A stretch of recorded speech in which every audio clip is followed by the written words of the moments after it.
हाँ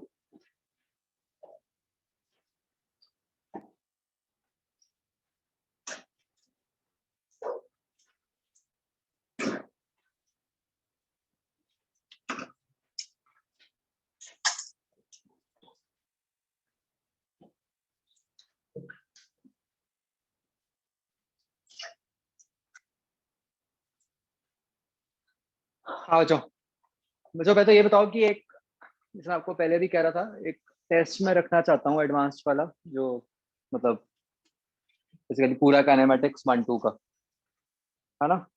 तो मैंने बीच में मतलब उसको डिले थोड़ा इसलिए किया था कि वही, जैसे शायद मैंने आपसे एक दो डिस्कशंस कर भी ली थी, मैं चाह रहा था कि हमें सही तरीका तो आए जिससे कि हम अटेम्प्ट करें, मतलब अदरवाइज बिल्कुल ऐसी अटेम्प्ट करी जाए तो उसका कोई फायदा नहीं है। तो मतलब मैं आपको बता रहा हूँ, बस रखेंगे जल्दी, ठीक है। I will inform you 1 week in advance. तरीका अब आई थिंक मैंने आपको एक्सप्लेन कर दिया है कि कैसे अटेम्प्ट होना चाहिए तो एडवांस वाला पेपर, राइट। और वो यहीं पे ही होगा, ठीक है, iQuest में देना होगा वो टेस्ट। ठीक है जी।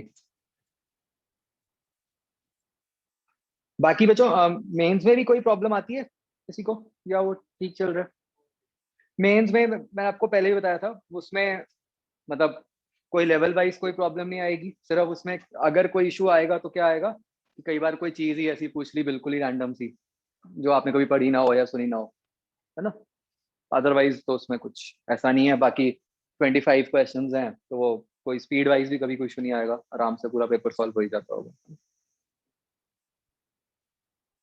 ओके, अभी हम बच्चों आगे ही पढ़ रहे हैं, वो बाद में डिस्कस करेंगे।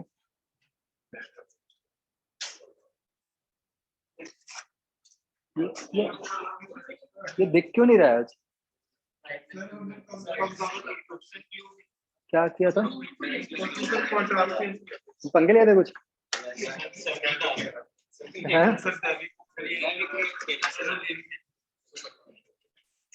अब मैं क्या करूं? डेविड को रिमोट दे दूं, ले भाई।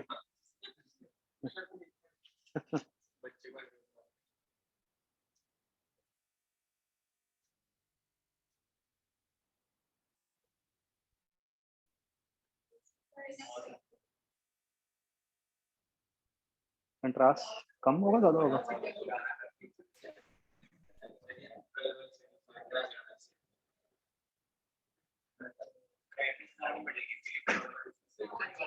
कंट्रास्ट ज्यादा करना। ठीक हो रहा है।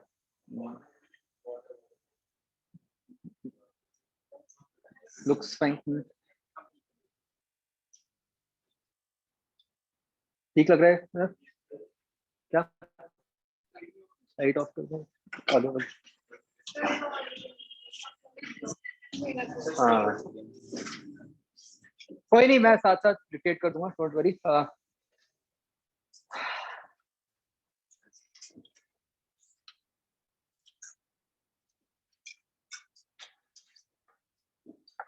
तो हाँ बच्चों, लास्ट टाइम हम क्या बात कर रहे थे? हमने पोटेंशियल एनर्जी इंट्रोड्यूस किया था, और हमने क्या समझा था कि क्या होती है ये पोटेंशियल एनर्जी? कंजर्वेटिव फोर्स जब कहीं से एनर्जी निकालती है और उसको जब अपने पास स्टोर करती है, तो उसको हम कहते हैं पोटेंशियल एनर्जी, करेक्ट। यहीं तक लिखा था ना हमने? ओके। तो ऑब्वियसली ये जो पोटेंशियल एनर्जी है, ये कंजर्वेटिव फोर्सेस के लिए ही डिफाइन होएगी। नॉन कंजर्वेटिव के लिए तो हम पोटेंशियल एनर्जी की बात ही नहीं कर सकते, है ना। तो ये फिर से एक लाइन लिख लो कि potential energy is defined only for conservative forces.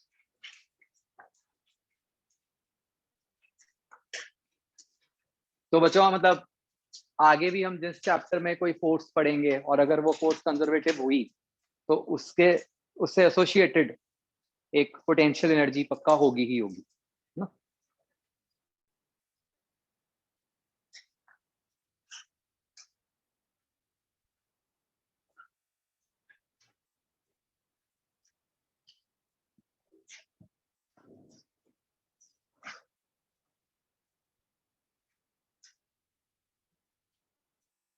तो अब बच्चों ये आगे हम बात करेंगे कि पोटेंशियल एनर्जी का फॉर्मूला क्या होगा।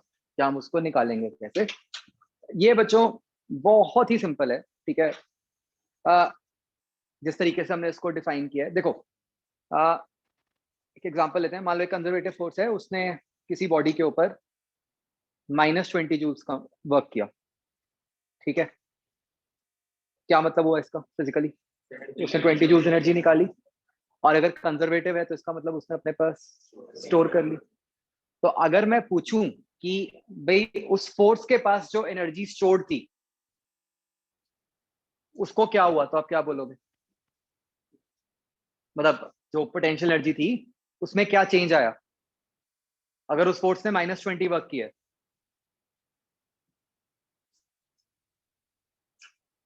अगर एक फोर्स ने -20 वर्क किया है तो उसके पास जो एनर्जी स्टोर हो रही है उसमें क्या चेंज आया? +20 हो गई।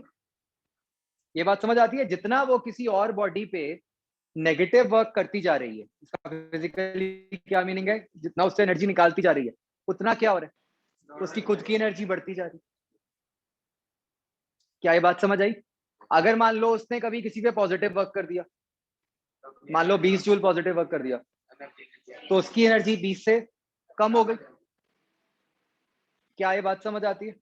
तो ये सिंपल सा रिलेशनशिप है बिटवीन कि एक कंजर्वेटिव फोर्स कितना वर्क कर रही है और उसके पास कितनी पोटेंशियल एनर्जी स्टोर्ड है। तो आप समझ रहे हो कि एक माइनस का फर्क आएगा। अगर तो उसने -20 वर्क किया तो उसकी एनर्जी को क्या हुआ? +20 हो गई। अगर उसने मान लो +15 वर्क किया तो उसकी खुद की एनर्जी को क्या हुआ? वो 15 से कम हो गई। तो एक माइनस साइन आएगा, है ना?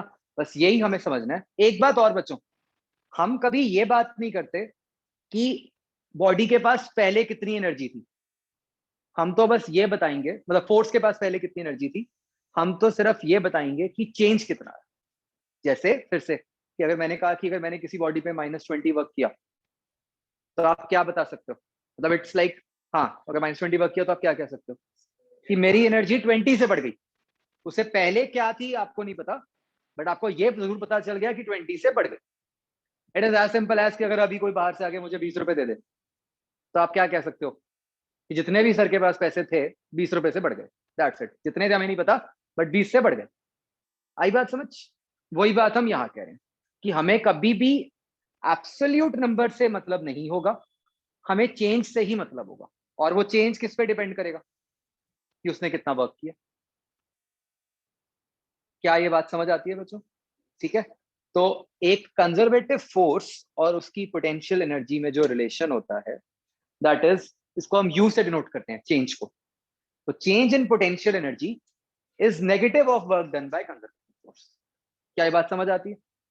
जो कि क्या बन गया? -FC.ds।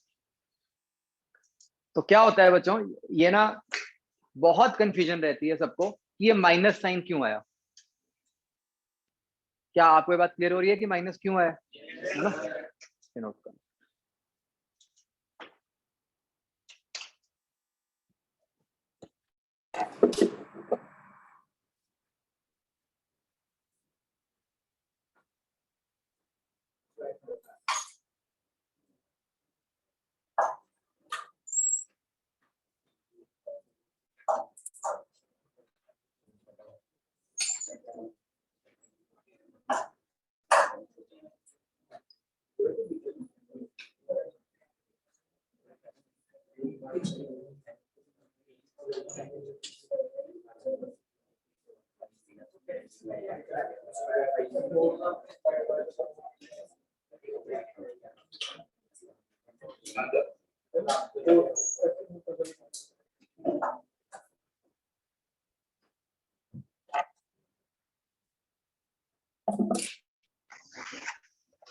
हम ना इस बात को ऐसे याद रख लेते हैं कई बार गलत, कि भाई कंजर्वेटिव फोर्स के वर्क डन का फॉर्मूला अलग होता है बाकी फोर्सेस के मुकाबले में।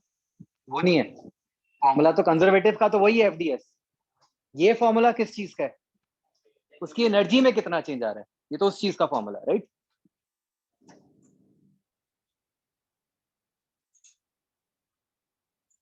तो इन अदर वर्ड्स बच्चों, आप एक बात और भी समझो। हमने कहा था ना कि कंजर्वेटिव फोर्स होती हुआ है जिसके लिए हम ये इंटीग्रल निकाल सकते हैं। तो ये इंटीग्रल निकलेगा तो अपने आप वो पोटेंशियल एनर्जी भी आ जाएगी। करेक्ट। ठीक है। इसी बात को बच्चों अगर हम दूसरी तरह उल्टा करके लिख दें, जिसको हम यहां से नहीं लिख पाएंगे सीधा अगेन क्योंकि थोड़ा कॉम्प्लेक्स हो जाता है, इट टर्न्स आउट कि F C is equal to minus D U by D R. मतलब बेसिकली ये फॉर्मूला क्या है, ये फॉर्मूला कब यूज करना है, जब आपके पास एफ है, आपने फोर्स से पोटेंशियल एनर्जी निकालनी है। अगर उल्टा हो कि पोटेंशियल एनर्जी गिवन हो और आपको उससे फोर्स निकालनी है, तो आप ये फॉर्मूला यूज करोगे, minus D U by D are. हाँ, ये फॉर्मूला सिर्फ तब लगेगा जब फोर्स जो है आपकी वो आर पे डिपेंडेंट है। ठीक है, बाकी केसेस में क्या होगा वो आगे समझ आएगा हमें। फिलहाल के लिए हमने फॉर्मूला आर वाला ही लिखा।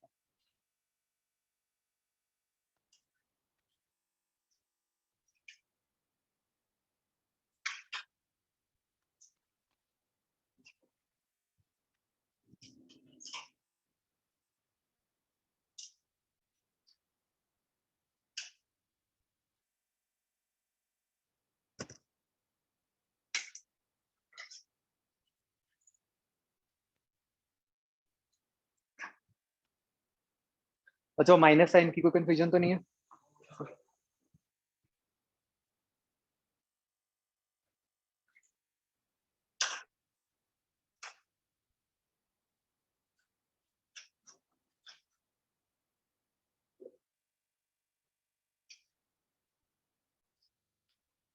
क्लियर। अब बच्चों बेस्ड अपॉन दिस डेफिनेशन, ये फॉर्मूला, अब हम कुछ केसेस में, अलग अलग केसेस में हम पोटेंशियल एनर्जी निकालेंगे। ठीक है, तो जैसे जो बच्चों फर्स्ट फॉर्म है that is gravitational potential energy. इसका बच्चों अभी तक जो आपको फॉर्मूला आता है वो क्या है ग्रेविटेशनल पोटेंशियल एनर्जी का? mgh। तो अभी हम देखते हैं कि हमने उसको किस तरह से याद रखना है। बच्चों कोई भी फोर्स से रिलेटेड जो पोटेंशियल एनर्जी निकालनी है उसका मेथड क्या होगा? बस ये फॉर्मूला यूज करना है मुझे, delta U equal to minus F C dot D S. ठीक है, तो सबसे पहली बात तो ये बच्चों कि जो ग्रेविटेशनल फोर्स होती है उसका असली में ये फॉर्मूला होता है gm1m2/r², जो कि सिर्फ आर पे डिपेंडेंट है। तो इससे क्या पता चल गया कि वो फोर्स कंजर्वेटिव। भाई अगर कंजर्वेटिव होएगी तभी हम फर्दर उसकी पोटेंशियल एनर्जी की बात करेंगे ना, तो अदरवाइज तो कोई मतलब ही नहीं बनता।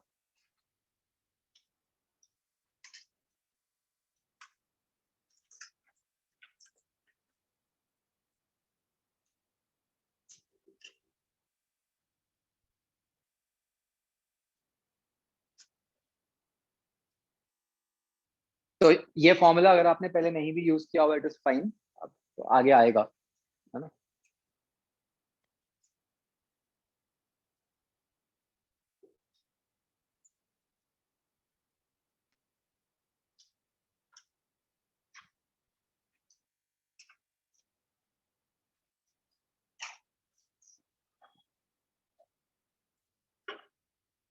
लिख रहे बच्चों यहाँ तक? तो अब बच्चों हम क्या करते हैं, हम एक कोई भी जनरल केस लेते हैं जहां पे हम एक बॉडी को जिसका मास m है उसको हम कोई भी जनरल पाथ से a से b तक लेके जा रहे हैं। ठीक है, तो हमारे को बच्चों ये a से b में ये पता है कि कितना हाइट में चेंज आया, जिसको मैंने डेल्टा एच लिख दिया। ठीक है, हमें ये पता है कि जो फोर्स लग रही है वो ग्रेविटेशनल फोर्स हमेशा नीचे को ही लगती है। ठीक है, mg डाउनवर्ड्स।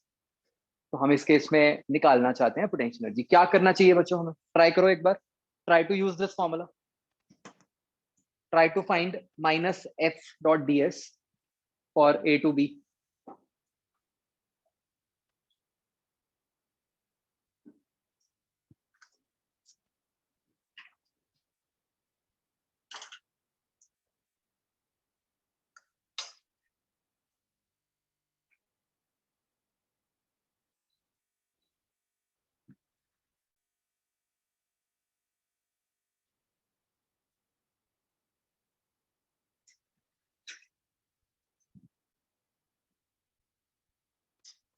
एक बच्चा आपको याद है कल जब हम एक क्वेश्चन कर रहे थे, जब मैं कह रहा था कि मुझे ऐसा लग रहा है कि क्वेश्चन आया है अभी रिसेंटली, IIT में, तो मैं चेक किया, वो एक्चुअली आया हुआ है 2019 में आया था। तो मतलब जो हमने किया उससे और सिंपल ही था कि हमने तो फिर लाइन की इक्वेशन लिखनी पड़ी थी। उन्होंने फोर्स का एक्सप्रेशन बिल्कुल वही लिया था जो हमने लिखा था, सिर्फ ये फर्क था अपना क्या था, के वाई आई कैप प्लस एक्स जे कैप था, तो उन्होंने बस 2x जे कैप किया हुआ था, ये फर्क था।